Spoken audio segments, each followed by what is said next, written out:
I got some pretty bad news, I'm afraid, this week. The future might not happen. And I got a guy with me who knows about as much about the future as any of us. Ulf Ewaldsson is the CTO of Ericsson, one of the largest tech companies in the world. I think he has about 110,000 people at his company. About 109,000 of those probably report to him. Ulf, welcome to TechCrunch TV. Thank you, Andrew. Thank you for having me. So I don't like to depress our audience, Ulf, but you're saying that we're not going to have this super connected future that everyone's been dreaming about, where all the entrepreneurs are building stuff for? What's going on here? Well, I think so far so good. I mean, the networks have grown to tremendous speeds. We have 4G being rolled out.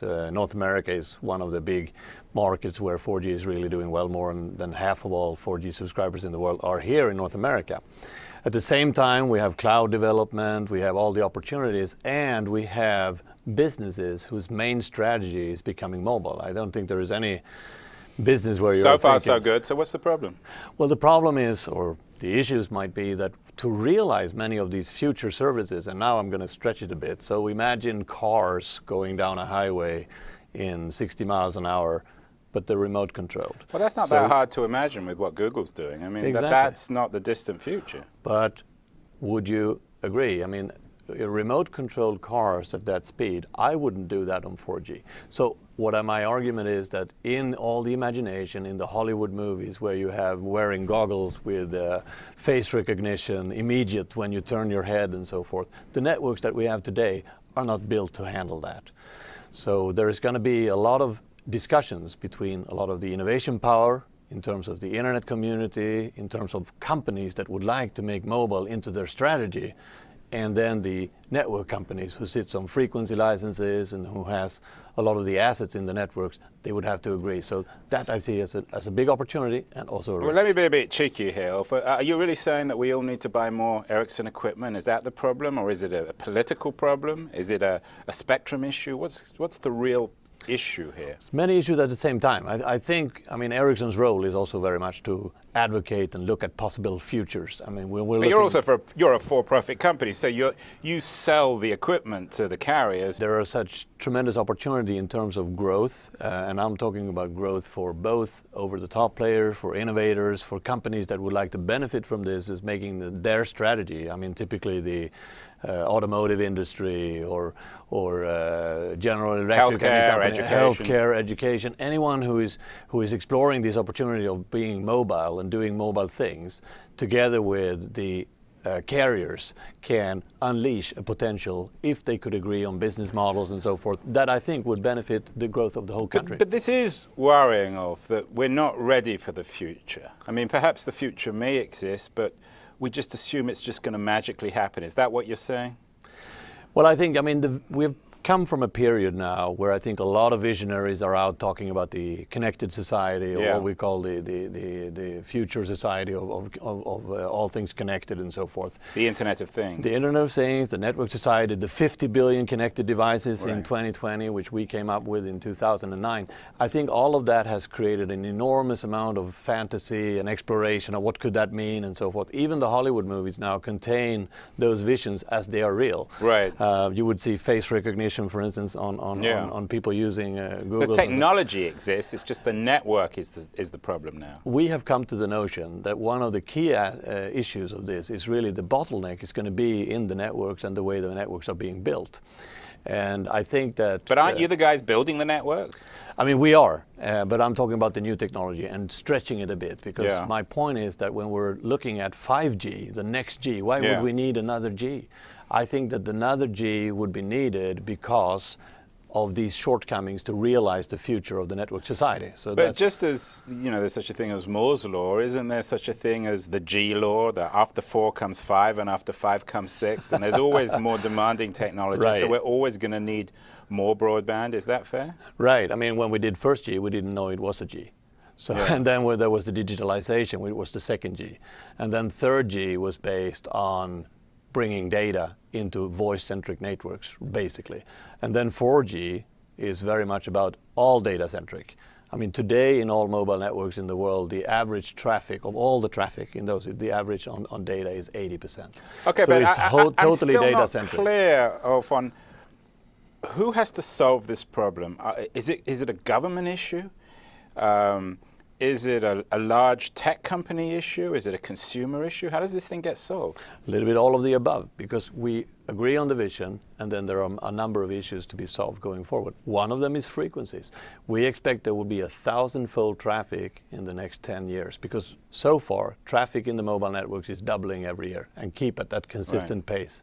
Which is scary. Yeah, and even if we looked at Q1 this year, we measured the traffic had doubled again from Q1 2012. So that's really happening. It's continue at that pace. It's 1,000-fold more traffic. That means that 1.5 to about 2 gigahertz of spectrum is going to be needed just to make sure that that happens. So I think the spectrum issue is certainly very, very important. But the spectrum issue differs from country to country. I mean, in America, there's a specific issue over spectrum, which is different in Europe and different in Asia. Is that fair?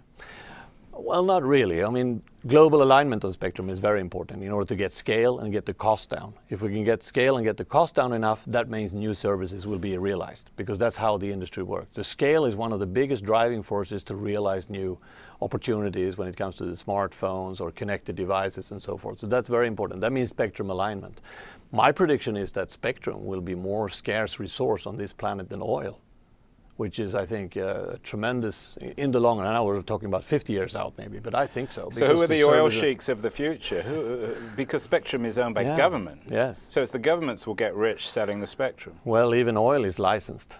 So I think that, or the drilling rights and so forth. And I think it's going to be the same with the spectrum, that it has to be companies that deserve to drive the licenses because they're taking best care of the spectrum.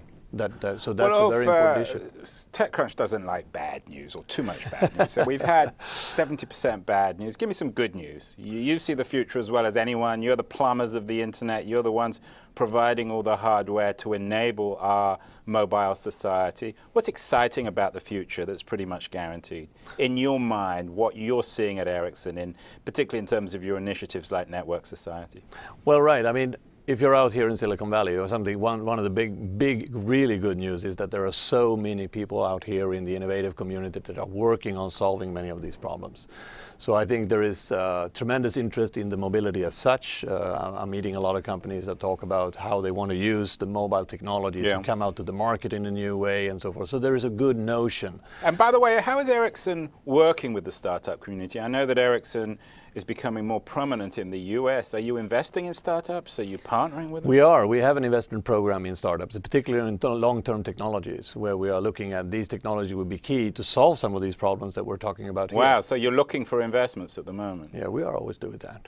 And we can also say, and that we're combining that with our organic growth, of course. And organic growth will always be very, very important for us when it comes to investments in R&D. We invest about $5 billion every year in R&D. So it's a fairly heavy portion of our total turnover that goes into just pure R&D. But paired with that is our strategy to do seed investments in startup companies, in fairly young companies, to find new technologies that we will make use of in the networks in the future. And in your mind, what's really hot? Automotive, healthcare, education, are those the three big ones? What about energy?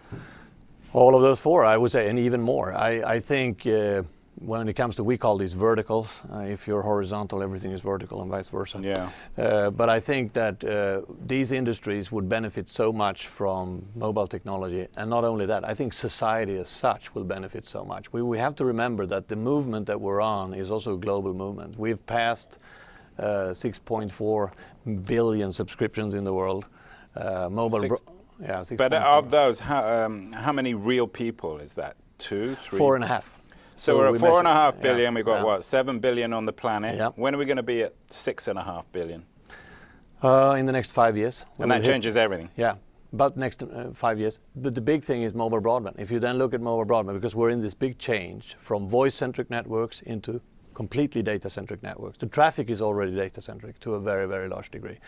4G is just being rolled out now. So when I'm talking about 5G, that's beyond 2020. But if we look at the change that's bringing is really around development, economic development. Because what's different with voice and data is that in voice, the services that were provided was within an operator, so to say. You called me, we talked together on the phone. But in data, you're connecting all the companies, all the industry, all the services, both industry and society. You're connecting that to the population, which means that regulatory issues, for instance, and the regulators' roles will change over future. It will become much more of an enabler for economic growth than it is today. Well, lots to think about, lots to discuss. Ulf Ewaldsson, who is the CTO of Ericsson and a man who sees the future as well as anyone. The future then might exist, but we're all going to have to help Ulf and his team build it. Thank you so much for appearing on TechCrunch TV, and I hope to have you back way before we have 5G. Thank you, Andrew.